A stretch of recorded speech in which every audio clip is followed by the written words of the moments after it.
Hi guys, welcome back to our YouTube channel. In this video we are going to discuss how you can uninstall a WordPress theme from the Hostinger web hosting panel. And this is my demo website that is hosted in Hostinger web hosting. Now in the dashboard, let me show you the theme that I want to uninstall. Here you can see these are the all themes that are listed here. So now I want to deactivate and delete this theme. Simply log in into the Hostinger official website. Click here, login button, and after that you can log in with email and a password. Also you have option to log in with the Google. Now let's click here, manage button. Then here you can see file manager. Click here.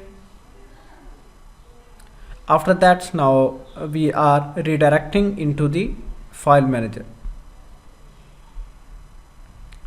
Then click here public HTML, then scroll down, and here you can see WP content. Click here, and after that themes.